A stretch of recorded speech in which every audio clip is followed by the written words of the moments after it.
প্রিয়াঙ্কা বৈদ্য চলে এসেছি আরেকটা নতুন ভিডিও নিয়ে, যেখানে আমি আলোচনা করব যে আমাদের কালকে রেজাল্ট বেরোতে চলেছে।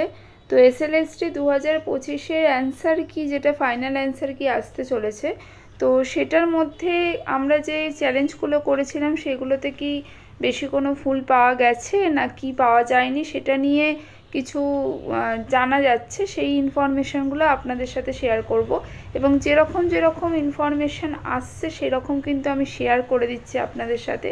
তো অবশ্যই পুরো ভিডিওটা দেখতে থাকুন।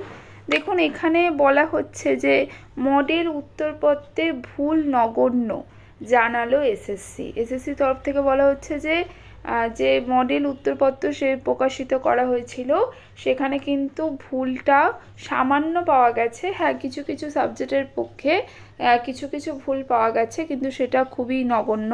এখানে কি বলছে দেখে নিন।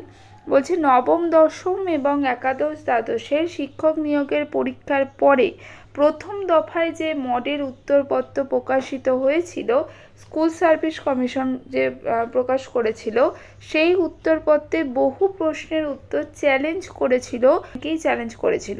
তাদের দাবি ছিল মডেলের এই উত্তরপত্রে বেশ কিছু প্রশ্নের উত্তর ভুল আছে। তবে বুধবার এসএসসি এক কর্তা জানিয়েছেন বিশেষজ্ঞদের মাধ্যমে যাচাইয়ে খুব বেশি ভুল নজরে আসেনি। ঠিক আছে, নবম, দশম এবং একাদশ দ্বাদশ মিলিয়ে অনেকগুলো বিষয়ের পরীক্ষা হয়েছিল।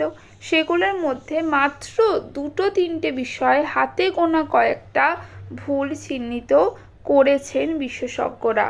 তাহলে চূড়ান্ত মডেল উত্তরপত্র ফল বেরোনোর দিন প্রকাশিত হবে, মানে কালকে আমাদের রেজাল্ট বেরোনোর কথা।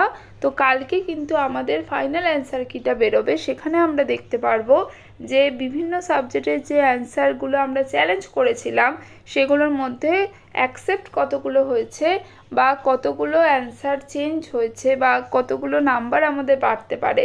তো এখানে কিন্তু এখান থেকে যেটা জানা যাচ্ছে কয়েকটা সাবজেক্টের কিন্তু চেঞ্জ হয়েছে। ঠিক আছে, এবং সেখানে কিন্তু 1-2 নম্বর আমাদের বাড়তে পারে। যেগুলো চেঞ্জ হচ্ছে সেই ক্ষেত্রে কিন্তু আমরা নাম্বার পাবো, সেই হিসেবে কিন্তু 1-2 নম্বর বাড়তে পারে। তো আমরা দেখব কালকে কীরকম চেঞ্জ আসছে বা কোন সাবজেক্টগুলোতে চেঞ্জ আসছে সেগুলোও আমরা দেখব। তাহলে আজকে এটুকুই জানানোর ছিল। আজকের মতো টাটা। নেক্সট ভিডিও নিয়ে খুব তাড়াতাড়ি হাজির হব।